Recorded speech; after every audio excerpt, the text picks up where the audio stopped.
Kama viongozi wa chama ni lazima tubanane na viongozi na watumishi wazembe ili kupata heshima chama chetu na kupata heshima rais wetu.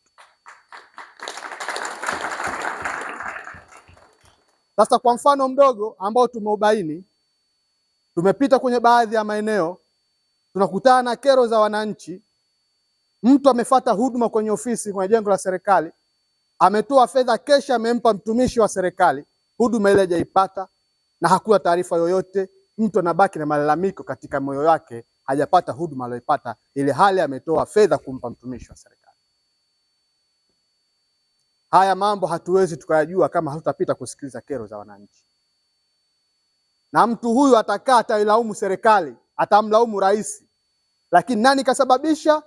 Ni mtu alichukua fedha ya mtumishi, alichukua fedha ya mwananchi.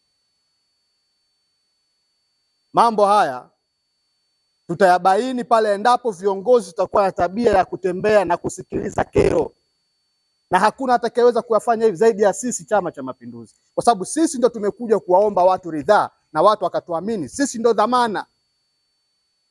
Tunatakiwa kurudi tena kwa wananchi kuomba ridhaa katika vipindi vingine. Tutaaminiwa vipi ile hali yale ambayo tumewaahidi kuna wale tukwamisha? Chama cha Mapinduzi ndani ya mkoa wa Tanga tumewaahidi hatutavumilia watu wazembe wa sampuli hii. Hatupo kwa lengo la kumwonea mtu, wala hatupo kwa lengo la kumkanyagia mtu, bali tupo kwa lengo la kulinda heshima ya chama chetu na heshima ya Rais wa Jamhuri ya Muungano wa Tanzania, Daktari Samia Suluhu Hassan. Toa maelekezo kwa afisa vijana wa jimbo hili la Lushoto, waandae utaratibu wa kuwakusanya viongozi wa vijana kwenye makata, wawaeleze serikali ina mpango gani na halmashauri ina mpango gani katika eneo gani na nini inatarajia kufanya katika kipindi gani na kwa muda gani, ili sisi tu wafuatiliaji wazuri. Serikali ya Daktari Samia Suluhu Hassan imefungua fursa nyingi kwa vijana, si tu mikopo ya 10%.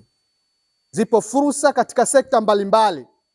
Uvuvi, ofisi ya waziri mkuu ina fursa za vijana, wizara ya uvuvi kuna fursa za vijana, wizara ya madini, wizara ya kilimo, wizara ya mifugo, zote hizi kuna fursa kwa makundi maalum ya vijana. Hata katika sekta ya manunuzi zipo 30% ya manunuzi ya umma yanatakiwa kwenda kwenye makundi maalum ya vijana, wakina mama na watu wenye ulemavu.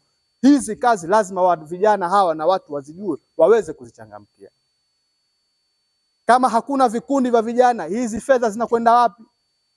Hizi fursa zinachukuliwa na nani? Kazi hii ni afisa vijana kuwaeleza vijana nini serikali imepanga katika maeneo yao. Jumuiya hiyo Umoja wa Vijana wa Chama cha Mapinduzi hatutakuwa wanyonge kwenye hili. Tutakuwa wakali na tutakuwa wasimamizi namba 1.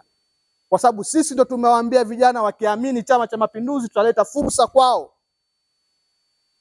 Lengo letu ni kuendelea kushika dola, na tutaendelea kushika dola pale ambapo tutakachokiahidi tutakifanyaje? Kukisimamia na kukitekeleza na watu wakanufaika. Kwenye hili tutakuwa wakali.